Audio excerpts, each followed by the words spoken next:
والإسلام ديني ومحمدا رسول الله ويقيني.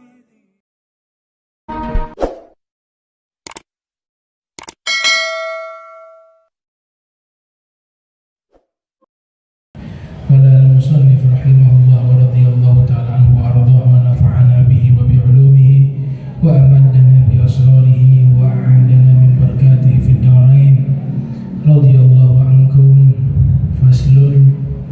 ولما رأى موسى وهارون عدم استجابات فرعون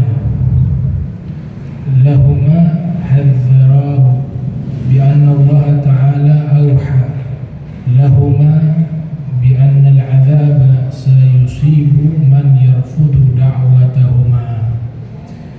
Alhamdulillah, puji syukur kehadirat Allah, thumma salat wassalam kepada Nabi sallallahu alaihi wasallam beserta segenap keluarga beliau, sahabatnya dan umatnya. Yang kami muliakan para imam masjid, imam bonjol, pengurus, muadzin, wa jamaah hadirin hadirat yang insyaallah dirahmati Allah Subhanahu wa taala. Baik, kita lanjutkan pembahasan tentang Nabi Musa alaihi salam. Walamma ra'a Musa wa Harun adama istijabati fir'auna lahuma hadzarahu bi anna Allah awha lahuma bi anna al-'adzab sayusibu man yarfudu da'watahuma. Tatkala Nabi Musa dan Harun melihat bahwa Fir'aun tidak menerima ajakan dakwah mereka, maka keduanya memberikan peringatan kepada Fir'aun bahwa sesungguhnya Allah telah mewahyukan kepada keduanya akan Allah timpakan azab kepada siapapun yang menolak dakwah para anbiya, dakwah para rasul, siapapun.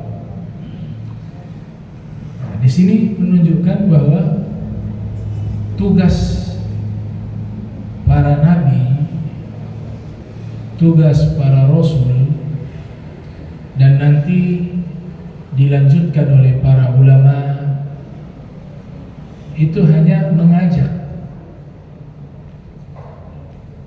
Urusan petunjuk atau diterimanya ajakan itu hak prerogatifnya Allah. Sekelas para nabi saja ajakan mereka ditolak.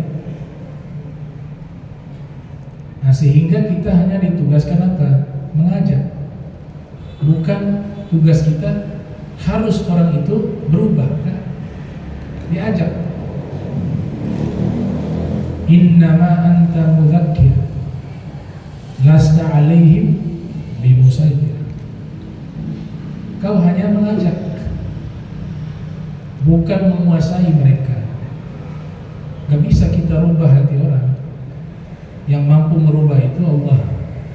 Tapi kita diperintahkan untuk menyampaikan. Kayak ada riwayat mengatakan balighu anni walau ayat. Sampaikanlah dariku walaupun satu ayat.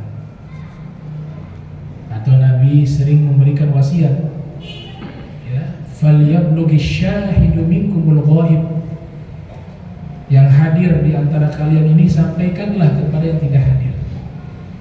Ya, tugas hanya menyampaikan, muballigh.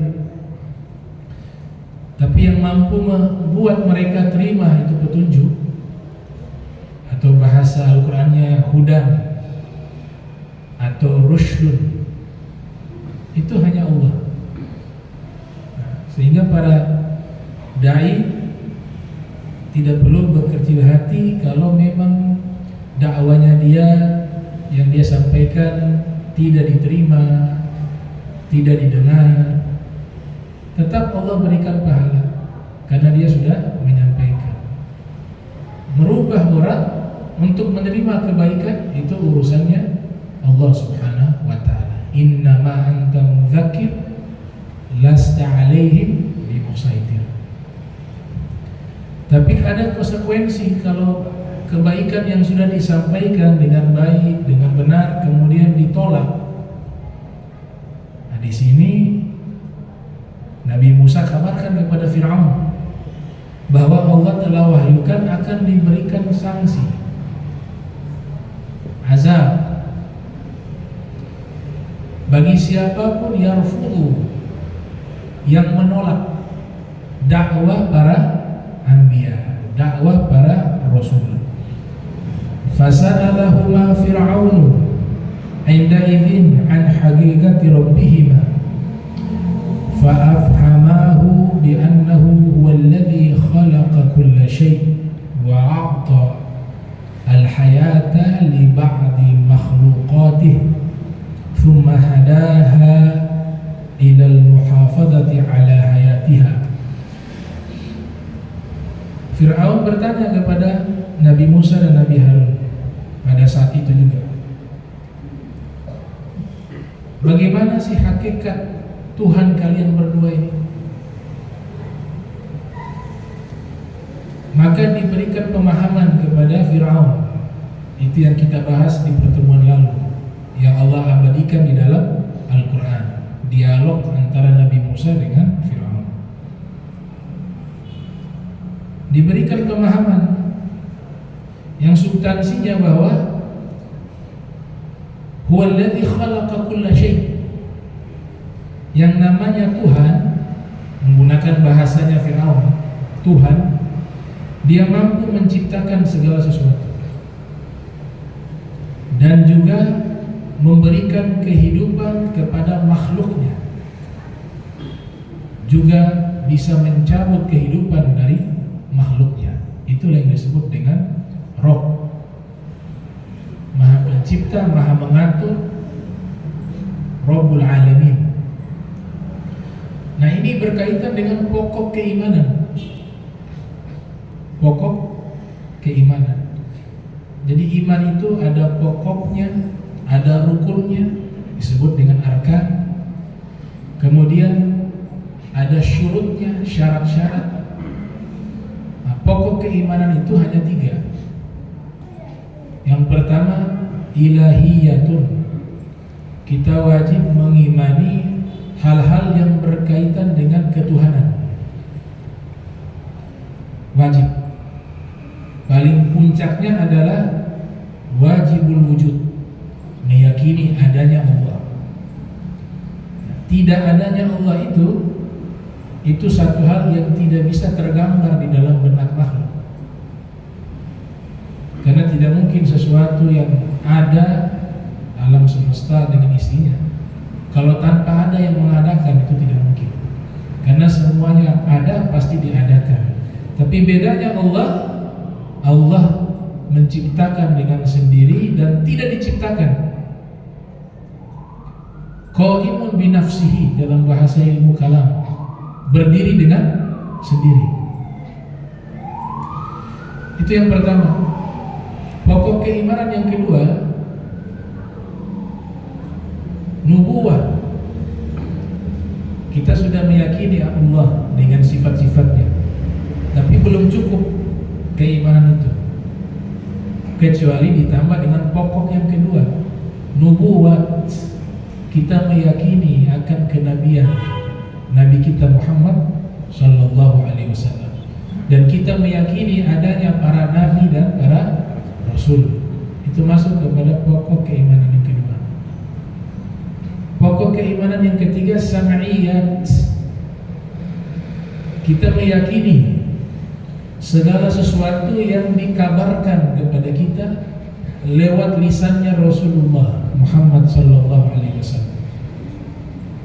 Kita meyakini seluruh isi 114 surat yang ada di dalam Al-Quran.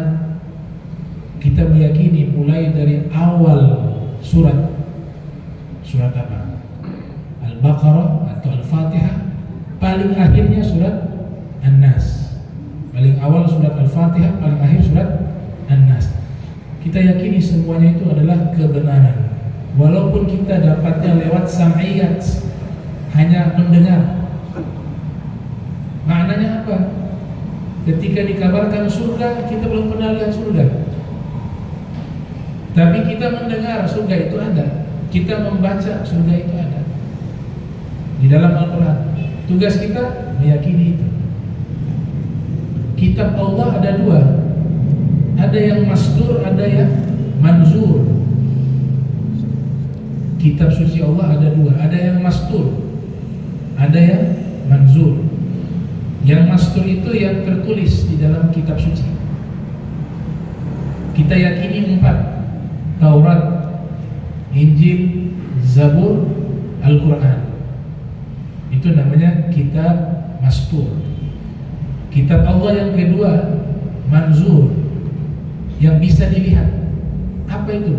Penciptaannya, alam semesta, langit, bumi. Nah itu kitab Allah yang disebut dengan kitabullah manzur, yang bisa dilihat. Karena di situ ada ayatullah, tanda-tanda kebesaran Allah Subhanahu wa taala. Kemudian berimannya terbagi dua. Amantu billah wa bima qala Allah. Itu yang pertama, aku beriman kepada Allah dan seluruh yang difirmankan oleh Allah.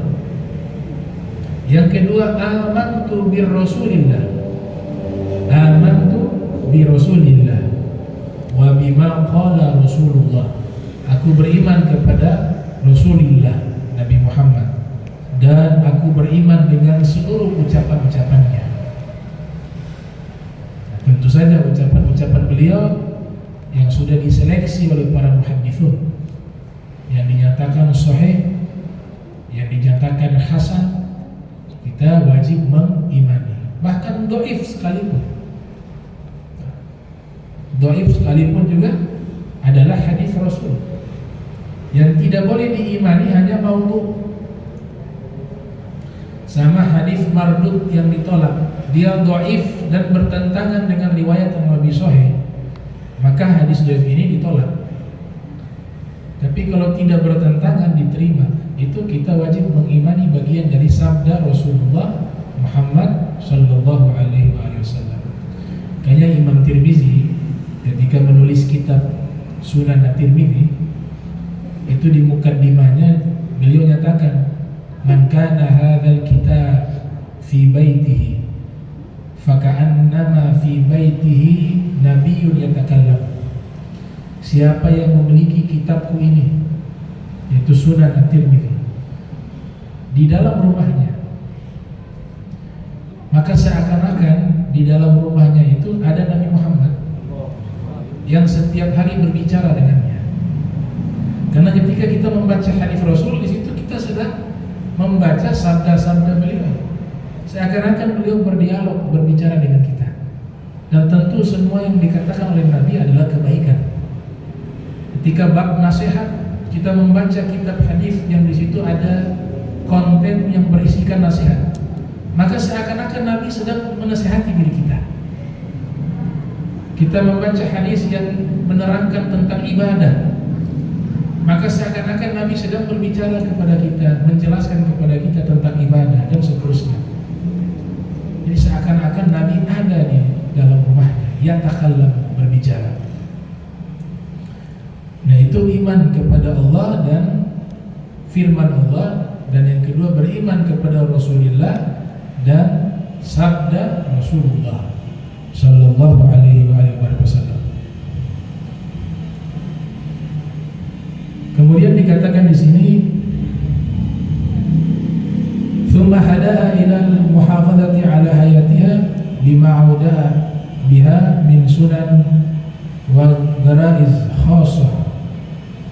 Allah Ta'ala ciptakan makhluknya, tapi setelah diciptakan tidak lepas tangan, tapi Allah mengurus mereka, memberi rizki kepada mereka, mengatur perputaran matahari, semuanya yang diciptakan diatur oleh Allah Ta'ala dengan sunan. Sunan di sini ya sunatullah, hukum yang sudah Allah tetapkan. Matahari terbitnya kemana, tenggelamnya kemana. kemudian bagaimana peredaran planet, terus bagaimana oksigen itu, bagaimana, dan seterusnya. Semuanya yang ada di alam semesta Allah ciptakan dan Allah yang atur. Ya. Berbeda dengan paham Mu'tazilah. Kalau paham Mu'tazilah, Allah ciptakan, selepas itu Allah tidak mengatur, tapi makhluk itu sendiri yang mengatur hidupnya. Itu paham Mu'tazilah. Thumma arad Fir'aun an yahula al-haditha innama li sarfi Musa amma ja'a li ajlihi wa imma li istitla'i ba'dil umuri al-ghaibiyyati fasa'ala mahalul ajyal salifah wal umam al-khaliyah. Kemudian Fir'aun coba mengalihkan pembicaraan tentang Tuhan, tentang ketuhanan. Beliau bertanya kepada Nabi Musa tentang sejarah. Bagaimana keadaan umat-umat terdahulu? Mau diuji Nabi Musa. Nah, Fir'aun ini juga paham sejarah, karena anak raja. Beliau raja, punya ayah juga raja. Nah, mereka punya pendidikan juga di dalam istana, mengetahui sejarah-sejarah orang-orang terdahulu. Disitulah Nabi Musa menyerahkan ilmunya kepada Allah. Fa'ahala Musa dzalika ila ilmi Allah Ta'ala alladhi ista'thara bidzalika wahda. Diserahkan ilmunya kepada Allah Ta'ala dan Allah wahyukan kepada Nabi Musa. Nabi Musa menyatakan fa'ilmuha maktubun 'inda Allah fil lauhil mahfuz. Ilmunya Allah semuanya ada, kata Nabi Musa. Hanya sejarah itu mudah dan tertulis di sisi Allah di lauhil mahfuz. La yukhtillahu fi hukmihi wa la yansa ahadan min ibadihi. Allah tidak akan pernah salah di dalam menetapkan hukumnya, dan Allah tidak akan pernah lupa kepada satu pun dari hamba-hambanya. Tidak ada yang luput. Fi kulli zaman wa makan, di sepanjang zaman maupun tempat, semuanya Allah mengetahuinya. Jadi hukum bagi Allah tidak ada hukum dekat, jauh, tidak ada. Bagi Allah yang dekat itu dan yang jauh itu sama. Sehingga Allah Ta'ala memberikan contoh tentang kudratullah, kekuasaan Allah yang mutlak, ketika memindahkan singgasana Ratu Balqis dari Yaman berpindah ke Palestina, ke Baitul Maqdis, ke istananya Nabi Sulaiman, dengan Allah memindahkan Nabi Muhammad dari Makkah menuju ke Masjidil Aqsa, kemudian diperjalankan lagi ke langit. Kedua kasus ini bagi Allah sama. Kalau ukuran manusia, perjalanan Nabi SAW lebih berat, karena ada juga perjalanan ke langit. Kalau ukuran makhluk, ukuran manusia. Tapi bagi Allah, memindahkan singgasana Ratu Balqis dari Yaman ke Palestina dan memindahkan Nabi Muhammad dari Makkah ke Baitul Maqdis, ke Masjidil Aqsa, ke Palestina, kemudian diperjalankan lagi ke langit. Kedua ini sama, karena Allah punya kekuasaan mutlak, kudratullah, gak ada yang memberatkan Allah. Itu yang dimaksud oleh Nabi Musa alaihissalam. Thumma addada Musa ba'dha min dalail qudratillahi allati hiya ayatun ala wujudih yudrikuha kullu dhi aqlin. Setelah itu Nabi Musa mulai menunjukkan sebagian dalil-dalil akan kekuasaan Allah, yang dimana tanda-tanda akan keberadaan Allah itu bisa dilihat bagi orang yang berakal. Orang berakal bisa tahu bahwa Allah itu ada. Jadi orang yang tidak percaya akan adanya Tuhan, orang ateis misalnya disebut mulhid, itu berarti akalnya belum sempurna. Kalau orang yang punya akalnya sempurna, siapapun dia, pasti akan secara fitrah meyakini adanya Sang Pencipta. Nah, sehingga dikatakan di sini ilmu akidah itu dia punya dalilnya dua. Ada dalil akli, ada dalil nakli. Dalil akli tidak menggunakan nas, cukup dengan akal kita bisa mengetahui kebenaran itu. Tapi harus didukung dengan sumber utama, yaitu dalil nakli, yaitu dalil yang sumbernya dari firman, dari wahyu.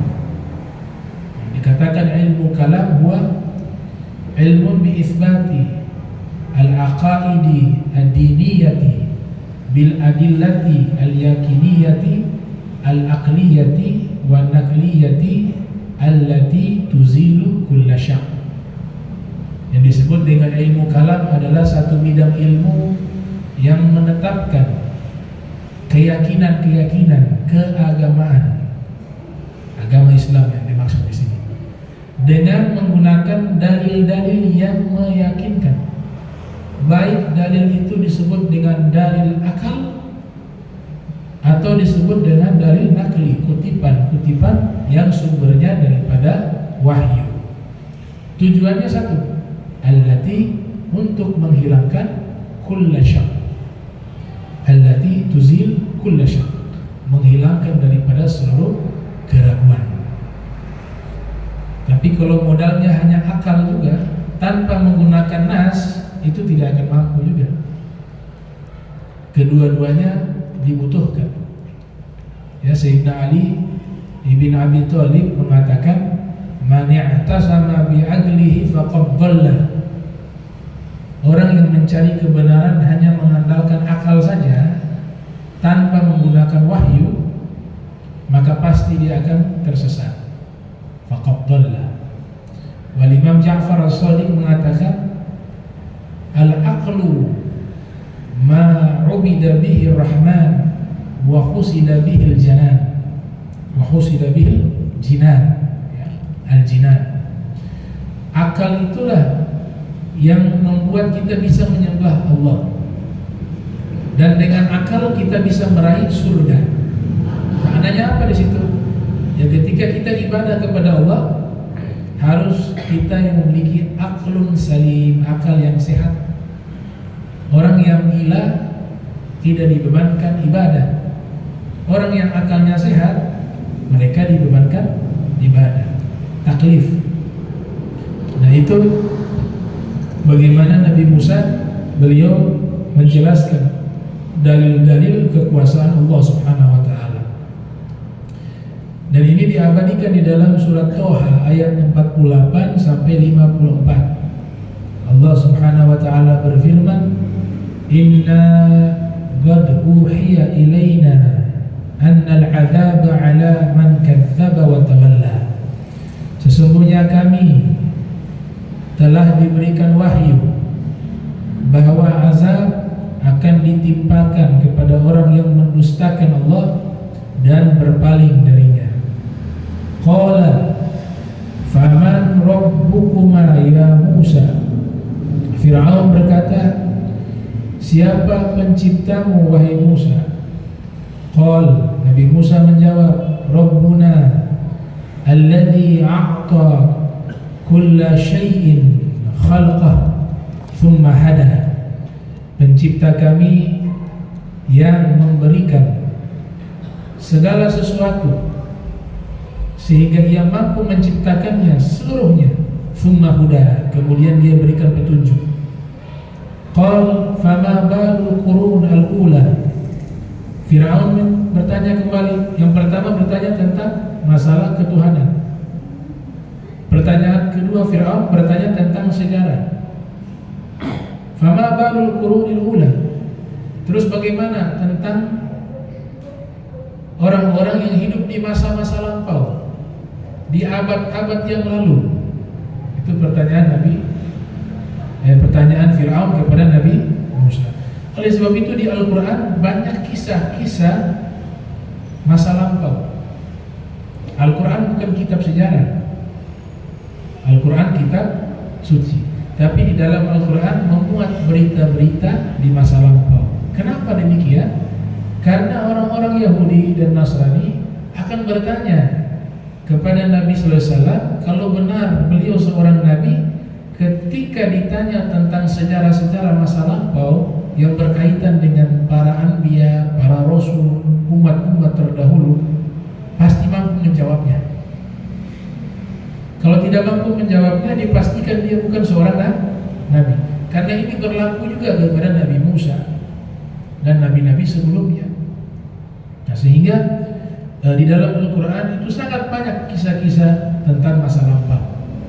Laqad kana lakum, ya, dikatakan laqad kana fi qasasihim ibratun li ulil albab. Sungguh di dalam kisah-kisah mereka terdapat pelajaran bagi orang-orang yang berakal.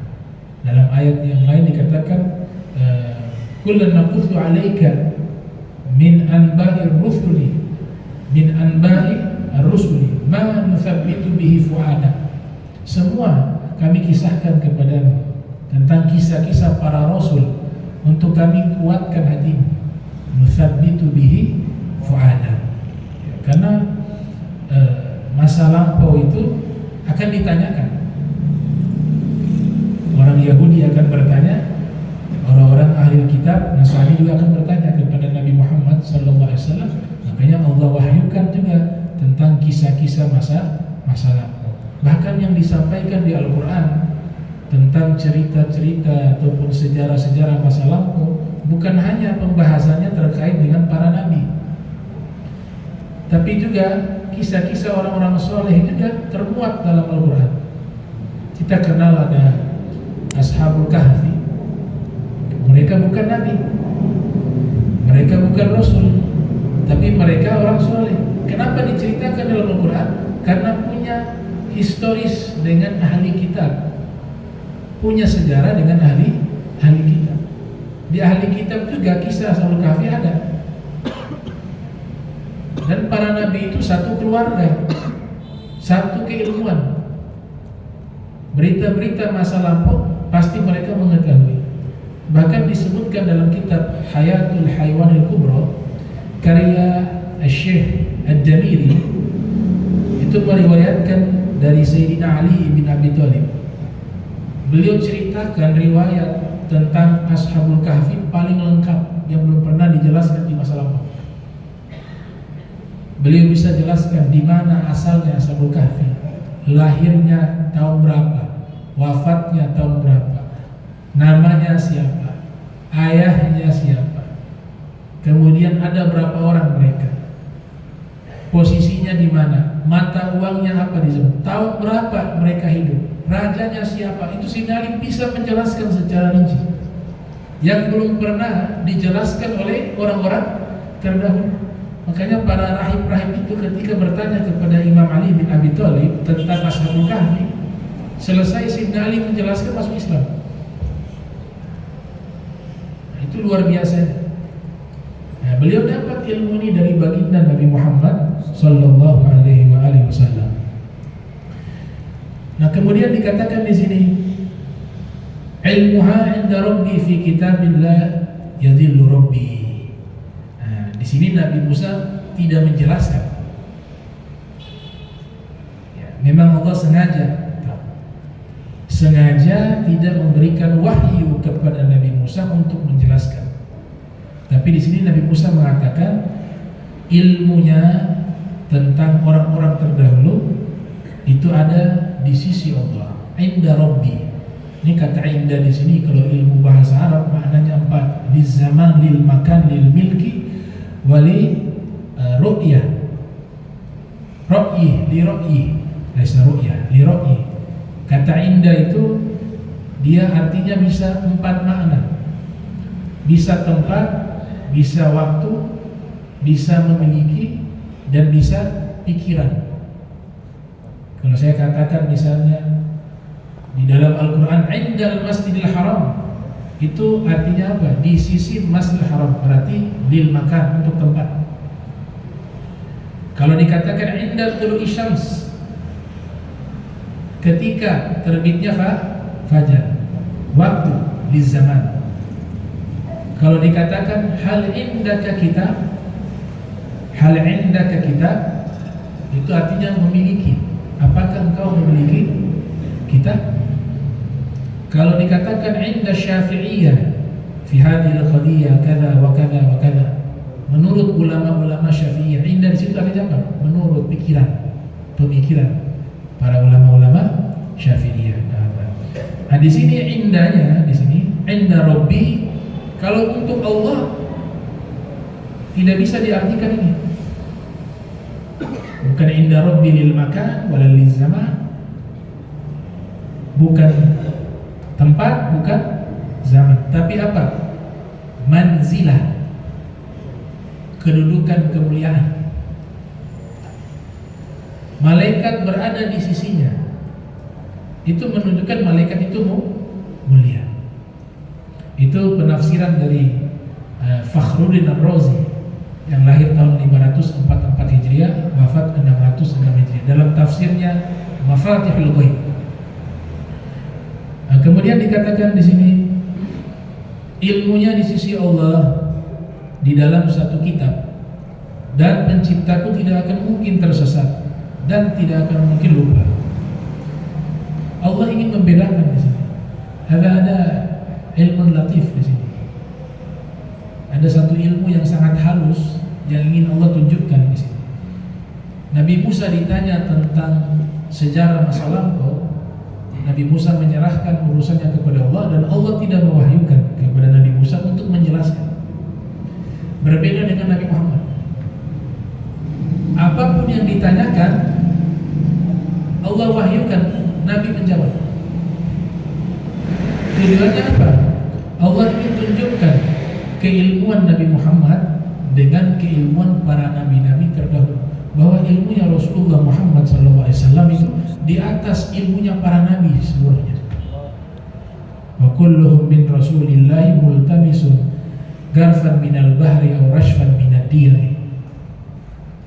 Di atas rata-rata, di atas ilmunya para anbiya. Mereka bertanya tentang ruh, Nabi jawab. Padahal ruh itu wa yas'alunaka 'anil ruh. Mereka bertanya kepadamu tentang ruh, katakanlah ruh itu urusan Allah, urusan Rabb. Al-Imam Fakhruddin Ar-Razi mengatakan yas'alunaka 'anil ruh, itu Nabi jawab. Nabi jelaskan. Kenapa di ayat ini mengatakan bahwa tidak ada yang mengetahui tentang ruh? Wa ma utitum minal ilmi illa qalila. Nah, di situ dikatakan ilmu yang sedikit, bukan Nabi Muhammad di situ, tapi yang bertanya. Karena kata gantinya di situ yas'alunaka, mereka bertanya kepadamu. Mereka itu banyak. Pasti dalam kaidah bahasa Arab lebih dari 3 ke atas. Gak mungkin 2, gak mungkin 1. Sedangkan kamu di situ 1 orang. Yas'alunaka 'anil ruh, mereka bertanya kepadamu. Itu mereka orang-orang Yahudi bertanya kepada Nabi Muhammad tentang ruh. Kemudian Allah menjawab, katakanlah ruh itu urusan Allah, min amri Rabbi, wa ma utitum minal ilmi illa qalila. Coba lihat siyaqul kalamnya, tidaklah kalian diberikan ilmu kecuali sedikit. Jadi bukan Nabi di situ yang dimaksudkan tidak mengetahui ilmu ruh.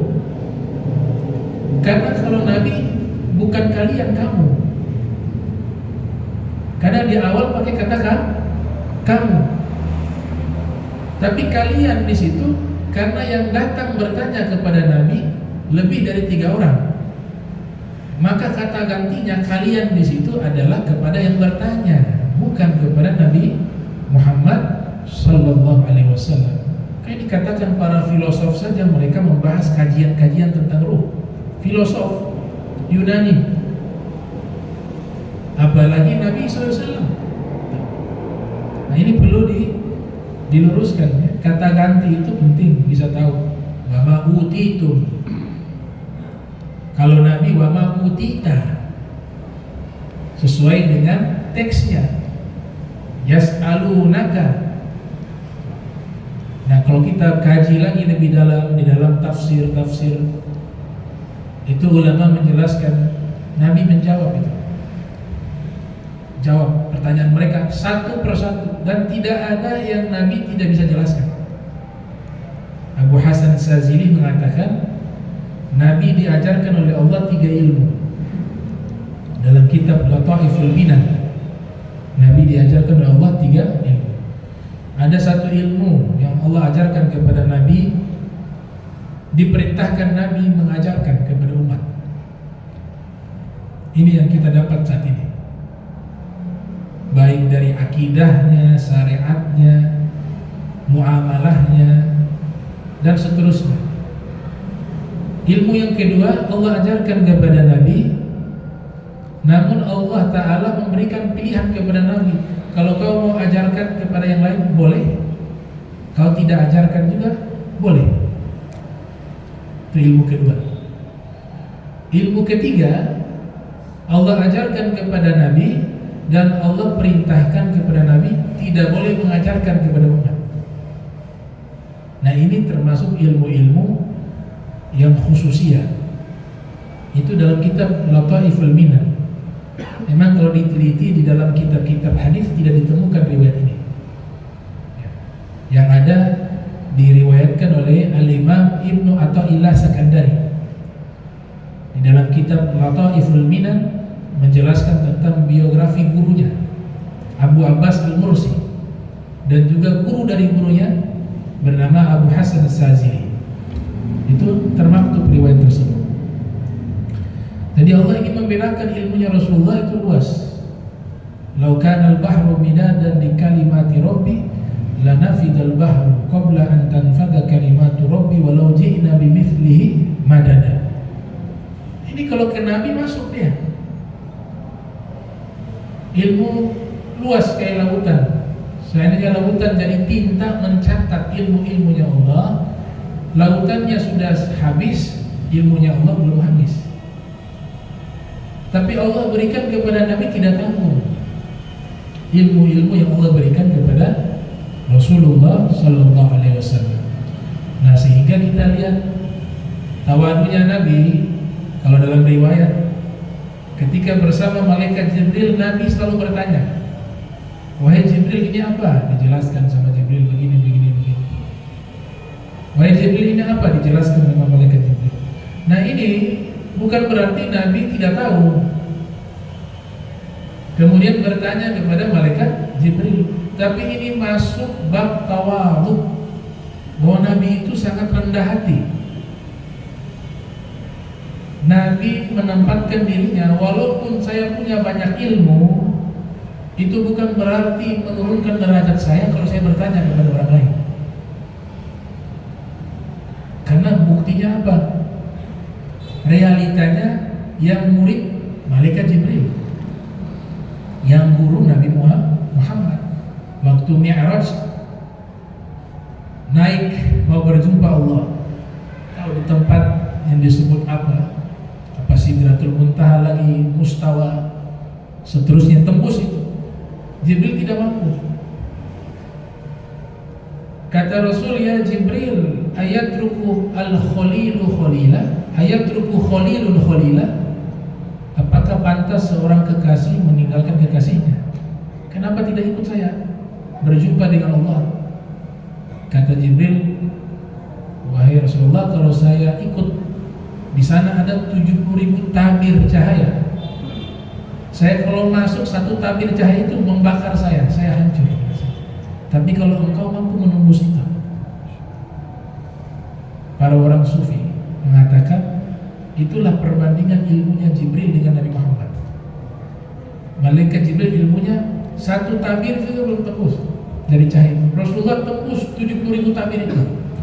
Wakil aja satu tabir ke satu tabir itu 1000 tahun baru bisa berjumpa dengan Allah. Ada jauh antara Nabi Sallallahu Alaihi Wasallam keilmuannya dengan malaikat Jibril. Nah, bukti yang konkret bahwa Jibril itu adalah muridnya Rasul itu hadis Jibril. Jibril datang, malaikat Jibril datang bertanya kepada Nabi, apa itu Islam, apa itu iman, apa itu ihsan. Nabi menjawab. Di situ Jibril menunjukkan dirinya, saya ini muridnya Rasulullah. Datang sebagai murid, dan itu adalah hakikat yang sebenarnya. Ditanya tanda-tanda kiamat, Nabi jawab. Setelah itu pergi malaikat Jibril, dia menyerupai seorang manusia. Ada yang mengatakan berwujud seperti sahabat Dihya Al-Kalbi, sahabat yang bernama Dihya Al-Kalbi. Sudah pergi malaikat Jibril, Nabi memberikan pengumuman. Di depan Nabi ada Sayyidina Umar, di depan Nabi ada Abu Hurairah juga, dan banyak sahabat. Nabi mengatakan, kalian tahu tidak siapa tadi yang datang? Mereka mengatakan, Allah wa Rasuluhu a'lam, Allah dan Rasul lebih tahu. Wa qala Nabi, itu Jibril. Ataku yu'allimukum dinakum. Dia datang kepada kalian untuk mengajarkan kepada kalian agama kalian. Saya mau tanya, kata kalian di situ Nabi termasuk tidak? Nabi tidak termasuk. Kalian di situ berarti ini sahabat yang hadir. Malaikat Jibril hanya ingin mengajarkan kepada sahabat-sahabat yang hadir, bukan Nabi. Kalau Nabi masuk di dalam pengajaran Jibril sebagai muridnya malaikat Jibril, maka katanya itu pasti Jibril datang kepada kita atau kepada kami. Dia ajarkan kepada kami ilmu agama tersebut. Tidak, Nabi tidak katakan itu. Kalian saja diajarkan. Kenapa? Lah dia juga murid saya. Dia nggak bisa mengajar kepada saya yang ajarkan kepadanya. Saya yang ajarkan kepada malaikat Jibril.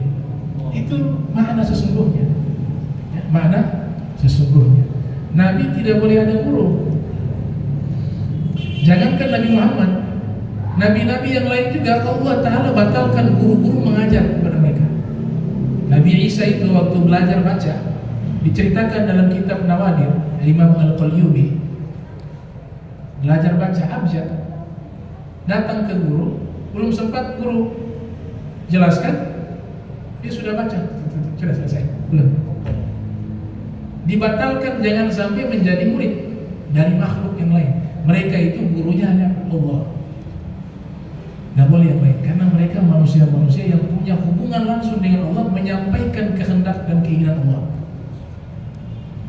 Dan tidak ada manusia yang layak mengajar kepada mereka, karena derajat murid dan guru itu sangat tinggi. Bahkan iblis pernah menjebak Nabi Isa, tapi gagal. Iblis menyerupai manusia, mengatakan kepada Nabi Isa, mau gak saya ajarkan kamu satu ilmu? Kata Nabi Isa, tampakkan wujudmu wahai iblis, saya tahu kau iblis. Akhirnya menampakkan wujud aslinya. Iblis ketika sudah menampakkan wujud aslinya mengatakan, kamu hebat bisa tahu saya iblis. Dari awal saya sudah tahu kau iblis. Baik, sekalipun saya iblis, saya juga ingin berbuat baik. Mau gak saya ajarkan kamu satu ilmu pamungkas yang saya simpan? Apa kata Nabi Isa? Satu huruf pun saya tidak mau mengambil ilmu itu darimu, karena kalau saya sudah mengambil walaupun satu huruf, saya menjadi muridmu dan saya harus taat dan patuh kepadamu. Pergi kamu wahai iblis. Gak boleh. Apalagi Nabi kita Muhammad Sallallahu alaihi wasallam. Nah, saya habiskan ayatnya. Kemudian dinyatakan alladzi ja'alakumul arda mahda wa salaka lakum fiha subula wa anzala minas samai ma fa akhrajna bihi azwaja min nabatin shitta kulu war'au an'amakum inna fi dzalika laayatin liulil nuha. Sadaqallahul azim wa sadaqa rasulul karim. Insyaallah kita akan lanjutkan di pertemuan berikutnya kisah daripada Nabi Musa alaihissalam. Allahumma jama'na hadzal jam'a tafarraqan bi tafarruqin ma'suma wa la tudlimna wa la nashhadu subhanaka bihamdika Astaghfiruka wa atubu ilaik. Wassalamualaikum Muhammadin wa ala alihi wa sahbihi wa barakatuh. Wassalamualaikum warahmatullahi wabarakatuh. الله ربي والإسلام ديني ومحمدا رسول الله.